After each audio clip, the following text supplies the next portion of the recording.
बिस्मिल्लाहिर्रहमानिर्रहीम। अस्सलाम वालेकुम नाज़रीन, मैं हूं डॉक्टर नुमान अली और आपकी खिदमत में एक नए सेशन के साथ हाज़िर हूं। आज की वीडियो का टॉपिक है जानवरों में गन्ने की रो का, शीरा राब का या इंग्लिश में कहें तो मोलेसिस का इस्तेमाल कैसा है। क्या दूध की प्रोडक्शन के लिए बढ़ाने के लिए इसका इस्तेमाल कर सकते हैं? क्या जानवरों को फरबा करने के लिए यानी कि मोटा करने के लिए इसका इस्तेमाल कर सकते हैं? अगर जानवर कमज़ोर हैं तो क्या उनके लिए ये फ़ायदेमंद है या नहीं? प्रेग्नेंट जानवरों के लिए इस्तेमाल कर सकते हैं? और भूख बढ़ाने के लिए क्या इसका इस्तेमाल किया जा सकता है? तो आज की वीडियो में इंशाअल्लाह इन सवालों का जवाब दूंगा। और जो शीरा है, जो शीरा राब, गन्ने की रस, गन्ने की रो, मोलेसिस और इसके किस मकसद के लिए इसका इस्तेमाल किया जाता है और अगर ज़्यादा इस्तेमाल किया जाए तो कैसा है। और एक और सवाल जो अक्सर पूछा जाता है कि क्या गन्ने की जो मड होती है उसका इस्तेमाल ज़्यादा बेहतर है या मोलेसिस का इस्तेमाल जो है, शीरे का इस्तेमाल जो है ये बेहतर है। तो वीडियो स्टार्ट करने से पहले मैं आपको एक बात क्लियर कर देना चाहता हूँ कि ये जो आपके साथ सब्सक्राइब का बटन है, आप इसको दबा के तसल्ली कर लें, बिल्कुल भी करंट नहीं मारता। तो जिन लोगों ने चैनल को सब्सक्राइब नहीं किया हुआ वो चैनल को सब्सक्राइब कर लें, वीडियो को लाइक भी कर दिया करें। और अगर आपका कोई क्वेश्चन हो या वीडियो आपको पसंद आई हो तो कमेंट सेक्शन में भी बता दिया करें, अपनी राय का इजहार ज़रूर किया करें। तो हम बात कर रहे थे मोलेसिस की। तो सबसे पहले जब सर्दियां आती हैं तो जानवर की एनर्जी की जो रिक्वायरमेंट है, एनर्जी की ज़रूरत है वो बढ़ जाती है।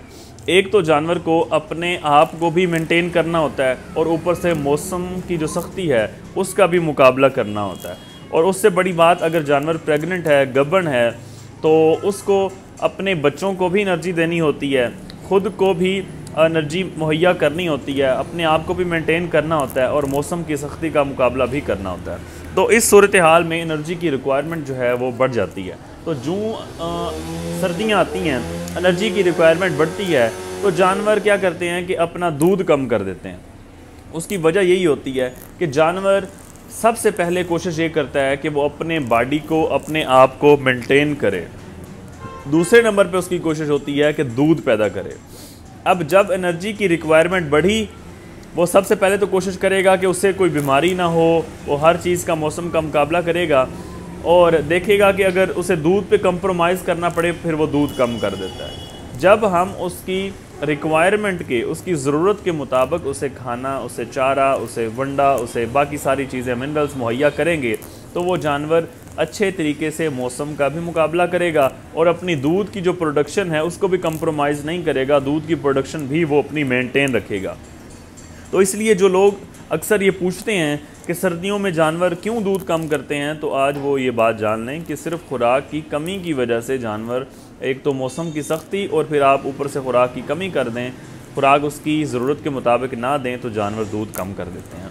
अब इस सूरत में जो फार्मर है उसकी ये ख्वाहिश होती है, वो कोशिश ये करता है कि कोई ऐसा सोर्स हो जिस पे पैसा कम खर्च करना पड़े और उस पे जानवर की जो ज़रूरत है वो उसको पूरा कर सके।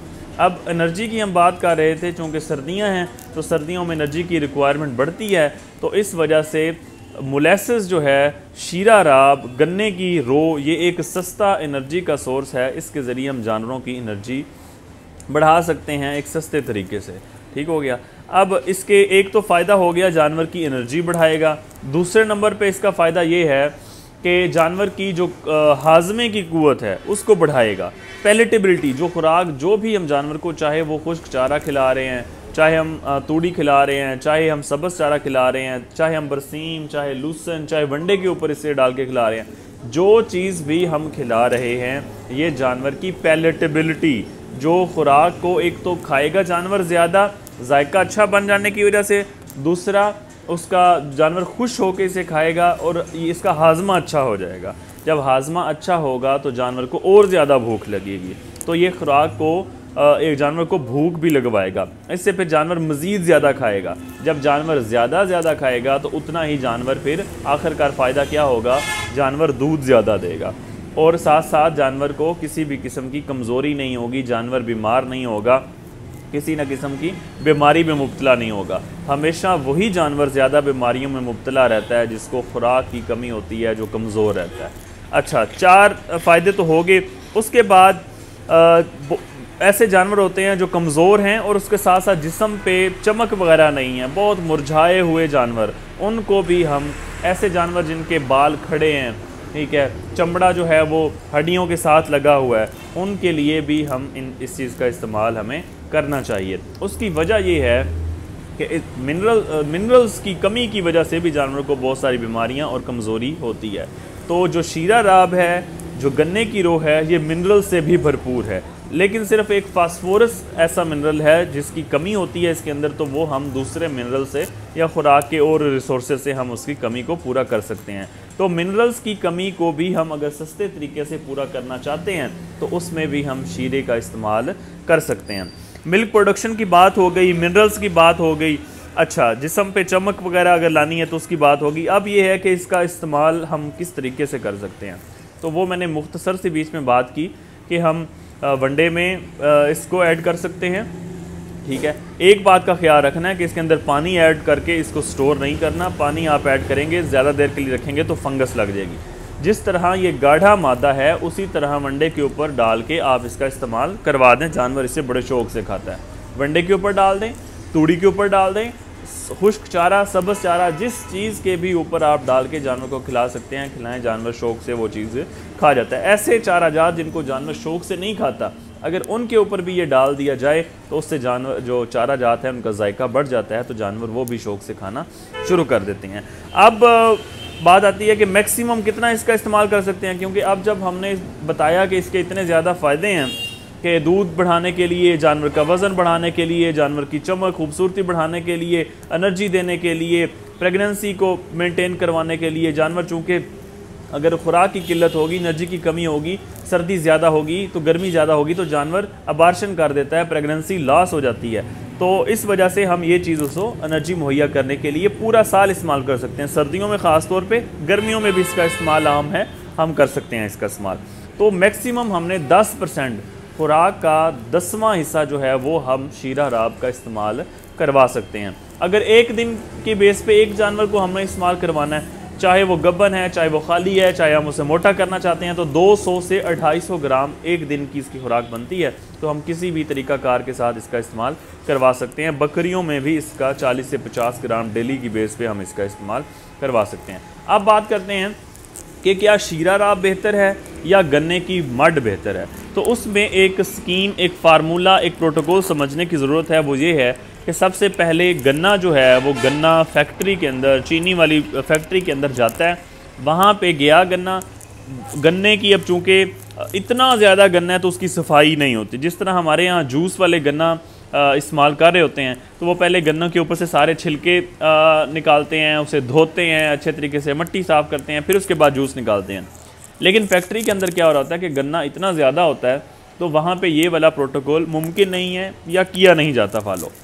खैर, जो सारे छोटे मोटे छिलके भी होते हैं और जो धूड़ मिट्टी होती है वो भी सारी का एक बार रस निकाल लिया जाता है और फोग जो है उसे अलग कर लिया जाता है। अब वो जो फोग है उसको ईंधन के तौर पे आग जलाने के लिए फैक्ट्री के अंदर ही इस्तेमाल किया जाता है, उसे खुश्क करके। अब शीरा जो है जूस निकल आया। अब इस जूस के अंदर कुछ केमिकल्स ऐड किए जाते हैं। उन केमिकल्स से नतीजा ये निकलता है कि जो सॉलिड किस्म के मादे होते हैं वो ज़्यादा नीचे बैठ जाते हैं, जो रस होता है खालस वो ऊपर आ जाता है। ठीक हो गया। अब इस रस को ऊपर से अलहदा कर लिया जाता है, जो नीचे कचरा सारा है वो नीचे बैठ जाता है। इस चीज़ को कहते हैं मड। ठीक हो गया। अब शीरा जो हमने ऊपर से जूस अलहदा किया, उस जूस को हम दोबारा प्योरीफाई करेंगे। उसमें कुछ ऐसे मादे हैं जो हमें नहीं चाहिए, उनको हम फिर केमिकल्स की मदद से अलहदा करेंगे। अब जो प्योर खालिस जूस निकल आया, अलहदा हो गया, उसमें से जो चीज़ बची उसे कहते हैं शीरा राब या गन्ने की रो। ठीक हो गया। अब वो जो खालिस जूस था उसकी हमने बना ली चीनी, क्रिस्टलाइजेशन करवा के, पीछे बच गया शीरा। उससे पहले जो प्रोसेस हुआ था, नीचे जो चीज़ें बैठी थी वो हैं गन्ने की मड। अब वो भी बेहतरीन है, अच्छा है, एनर्जी ज़्यादा है, प्रोटीन ज़्यादा है, मिनरल्स हैं उसमें। एक हद तक, एक ख़ास हद तक जानवर की खुराक में हम उसका एडिशन कर सकते हैं। यही फ़ायदे हैं दूध बढ़ाने के लिए, एनर्जी के लिए, ठीक हो गया। जानवर की जिस्म पर चमक लाने के लिए, कमज़ोर जानवरों के लिए तो उसका इस्तेमाल हम कर सकते हैं, लेकिन किसी भी चीज़ का एक हद से ज़्यादा जब इस्तेमाल किया जाए तो वो जानवर की या इंसान की सेहत के लिए वो मुज़र सेहत हो सकता है। अब चूँकि वो जो नीचे मड बची है उसको हमने केमिकल्स की मदद से अलहदा किया है, तो वो केमिकल्स भी उसके अंदर मौजूद होंगे। तो एक हद तक तो जो इस्तेमाल है वो जानवर की सेहत के लिए अच्छा होगा, लेकिन एक हद से ज़्यादा इस्तेमाल जो है वो जानवर की सेहत के लिए मुज़र हो सकता है। तो शीरा जो है इसका इस्तेमाल मड की बनिस्बत कदरे बेहतर है, इसका इस्तेमाल हम कर सकते हैं। मैक्सिमम जो मड है उसका हम एक हद तक इस्तेमाल कर सकते हैं। उम्मीद करता हूं कि शीरा राब के हवाले से और मड के हवाले से आपके जितने भी जहन में कन्फ्यूजन थी वो इस वीडियो के ज़रिए क्लियर हो गई होंगी। किसी भाई का जानवरों के हवाले से किसी भी किस्म का कोई भी सवाल हो आप कमेंट सेक्शन में पूछ सकते हैं। बहुत शुक्रिया।